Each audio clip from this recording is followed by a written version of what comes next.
XVIIIe siècle. Pour vous situer chronologiquement à quoi correspondent les Lumières, c'est en gros entre 1749 et 1770 à peu près, avec une rechute à la mort de Louis XVI, parce qu'à ce moment-là, les Lumières vont arriver au pouvoir. Je vous en ferai le détail tout à l'heure. Et ces 25 années à peu près correspondent au milieu du règne de Louis XV.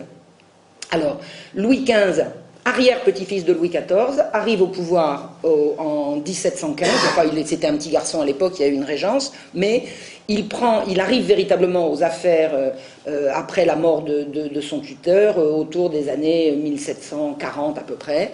Il avait à cette époque-là 35 ans, et c'est là qu'a commencé, il a été circonscrit par une bande de gens qui lui ont mis entre les pattes une bourgeoise, qui l'a anoblie, qui l'a fait appeler la marquise de Pompadour, et le roi Louis XV a été vraiment entouré et serré de près par des gens qui étaient les gens des Lumières et qui étaient issus de la bourgeoisie. A priori, dans l'entourage du roi, il n'y a pas de bourgeois. Il y a des aristocrates, il n'y a pas de bourgeois.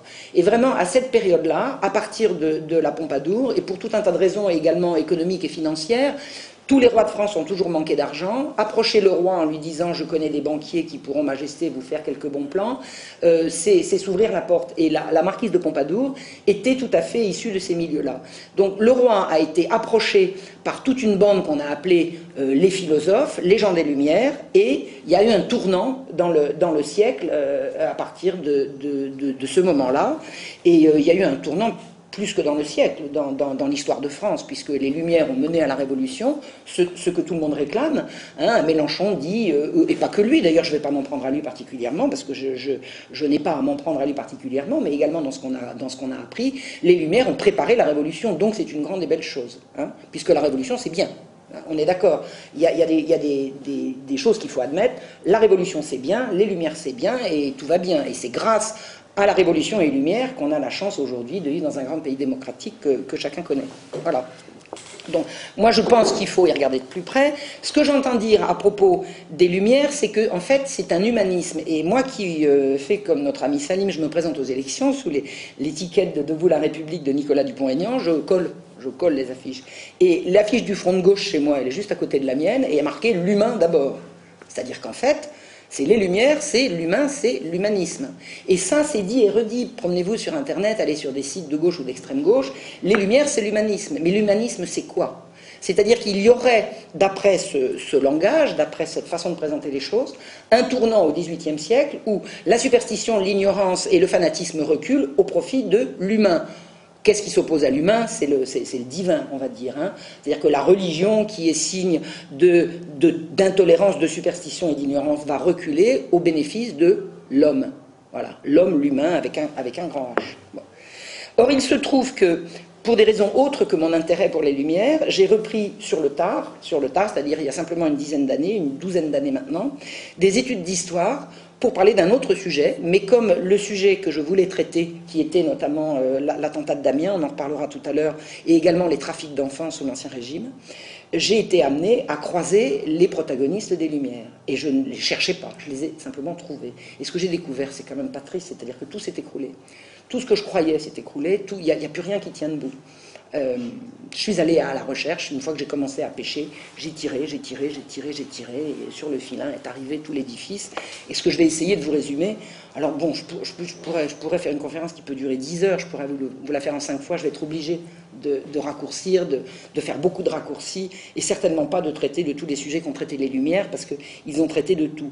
Donc je vous ai fait une référence à l'humanisme. Les gens qui défendent le mouvement des Lumières disent que c'est un humanisme. Or, l'humanisme, ce ne sont pas eux qui l'ont inventé. Le mouvement humaniste est quelque chose qui est né à partir en Europe, en Europe occidentale. Nous parlons de l'Europe occidentale, je fais de l'histoire concernant la France et ce qui touche immédiatement. C'est évident que si on va un peu plus au sud, un peu plus au nord, on va trouver autre chose. Je me concentre sur l'histoire de France. J'ai vu qu'il y avait un joli drapeau derrière moi, dont je me flatte, dont je vous remercie. Donc, le mouvement des Lumières l'humanisme, atteint la France en même temps que toute l'Europe occidentale après la découverte de l'Amérique. Pourquoi?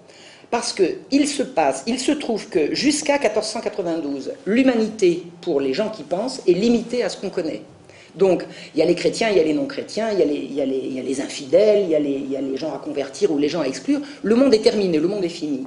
Et voilà que brusquement, à partir du voyage de Christophe Colomb, le monde occidental prend connaissance qu'il existe une humanité insoupçonnée, qui a toutes les caractéristiques de l'humanité, mais qui ne connaît pas Dieu. Dieu tel qu'il est compris chez nous. C'est-à-dire des gens que n'a pas touché Jésus-Christ, dans leur optique, hein, et qui ont toutes les caractéristiques extérieures des hommes, quand même. Bon. Ils ont bien fait de comprendre que c'était des hommes, parce que les civilisations amérindiennes étaient absolument florissantes. Je veux dire, ils ne sont absolument pas tombés chez les barbares.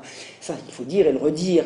Hein. La découverte de l'Amérique, ça a été la découverte de gens extrêmement civilisés, alors de civilisations inégales. Hein. Je ne veux pas dire que les Indiens étaient tout bons, et que c'est pas ça que je veux dire, mais véritablement des civilisations. Et il y a eu un choc.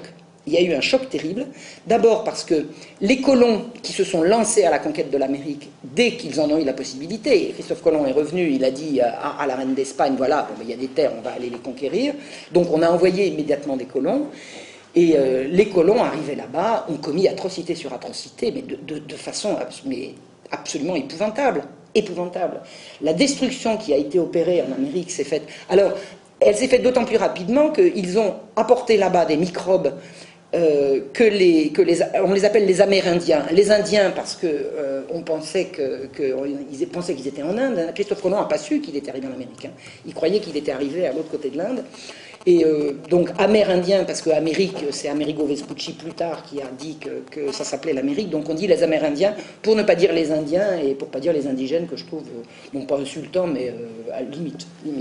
Donc les Amérindiens n'étaient pas du tout immunisés contre les microbes que ont apporté les colons, et ils ont commencé à tomber comme des mouches pour des raisons hygiéniques. Réponse du berger à la bergère, tous les viols qui ont été perpétrés contre les Indiens ont ramené la syphilis en Europe. C'était l'échange de bons procédés. C'est vrai, hein, la syphilis n'existait pas avant la conquête de l'Amérique. Enfin bon.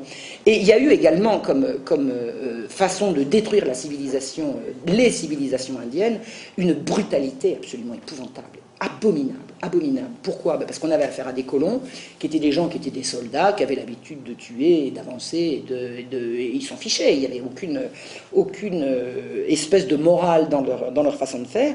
Mais ces colons ont été suivis de près par des prêtres. Pourquoi? Parce que les prêtres ont dit, voilà, des gens qui ne connaissent pas Jésus-Christ, on va leur apprendre. Donc, des prêtres, des ecclésiastiques, ont suivi les colons. Et en moins de 20 ans, ils prenaient bille en tête la défense des Indiens, des Amérindiens, en disant, qu'est-ce que vous faites là? Qu'est-ce qui vous autorise? Qu'est-ce que c'est que ces manières? Comment osez-vous? Or, les colons, ils faisaient en Amérique comme ils faisaient à la maison, ils allaient à la messe, et à la messe le dimanche, parce que s'ils n'allaient pas à la messe, il y avait quelque chose qui les titillait dans leur fort intérieur. Donc ils pouvaient massacrer les Indiens, c'était pas grave, c'était pas des hommes. Mais ils allaient à la messe le dimanche. Et il y a un prêtre, Montesinos, et un autre qui s'appelait Las Casas, qui ont attaqué les colons billes en tête en leur disant « Comment osez-vous? Qu'est-ce que vous faites? Vous n'avez pas le droit !» Et l'Église a commencé à s'opposer à cette barbarie, mais ce n'était pas l'Église. L'Église, elle était à Rome. Le temps de faire passer les informations du Paraguay, pour que ça revienne à Rome, et puis qu'on comprenne, et puis que... Bon, ça prenait des mois, bien évidemment. Donc ce sont des prêtres individuellement qui ont pris la défense des Indiens et qui sont rentrés en Europe en disant « C'est pas des bêtes, c'est des gens, c'est des hommes. » C'est-à-dire qu'une nouvelle compréhension de ce que c'était que l'humain était apparue. C'était pas... On pouvait être humain même si on n'avait pas connu le christianisme, même si on n'avait pas approché le monothéisme, même si on n'avait jamais vu de blanc, on était humain. Et c'est ça l'humanisme, à l'origine. L'humanisme, c'est de découvrir que, où que ce soit, les hommes sont tous des hommes, même s'ils n'ont pas les mêmes données, même s'ils n'ont pas la même culture. L'humanisme, c'est il existe une humanité, une et indivisible, quelle que soit l'origine, quelle que soit la couleur, quelle que soit. Et ça, c'est 2 siècles avant les Lumières. Et ce sont des prêtres qui ont mis ça à jour. Ce sont des prêtres catholiques. Pourquoi catholiques? Parce qu'il n'y avait pas autre chose en Occident. C'était avant la Réforme. C'était avant le schisme. Il y avait une seule église, alors il y avait l'église orthodoxe, mais on n'en parle pas parce que c'est les chrétiens d'Orient, c'est autre chose, ça n'est pas le monde dans lequel nous vivons. Donc il y a eu cette découverte qu'il existe une autre humanité qui est totalement humaine, profondément humaine, mais qui ne connaît pas notre Dieu, qui ne connaît pas Dieu. Et vous avez, face à ces réactions de ces prêtres, de ces moines, des intérêts coloniaux colossaux qui disent, attendez, la barbe, fichez-nous la paix, fichez-nous la paix. Parce qu'on a là des populations gigantesques qu'on peut asservir, c'est-à-dire faire travailler gratuitement.